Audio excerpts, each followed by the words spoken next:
మీరు కూడా హెల్తీగా ఉండడానికి చక్కెర బదులు బెల్లంని వాడుతున్నారా? అయితే ఈ వీడియో మీకోసమే, జాగ్రత్తగా ఎండ్ వరకు చూడండి.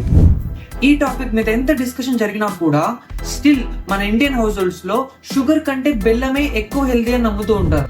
డయాబెటీస్ పేషెంట్స్ కూడా షుగర్ ని ఆల్మోస్ట్ అవాయిడ్ చేసి బెల్లంని మాత్రమే ప్రిఫర్ చేస్తూ ఉంటారు. కానీ ఇది ఎంతవరకు కరెక్ట్ అసలు?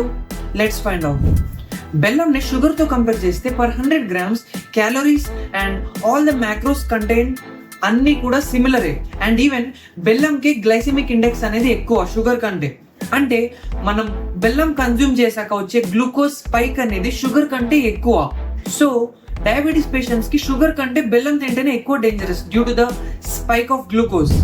బెల్లంని ప్రిఫర్ చేయడానికి మెయిన్ గా అందరు చెప్పే రీజన్ ఏంటంటే దాని న్యూట్రియంట్స్ అండ్ మినరల్స్. ఇది నిజమే, అయినా కూడా ఈ మినరల్స్ అనేవి చాలా చాలా తక్కువ క్వాంటిటీస్ లో ఉంటాయి, అసలు ఆల్మోస్ట్ ఉన్నా లేనట్టే.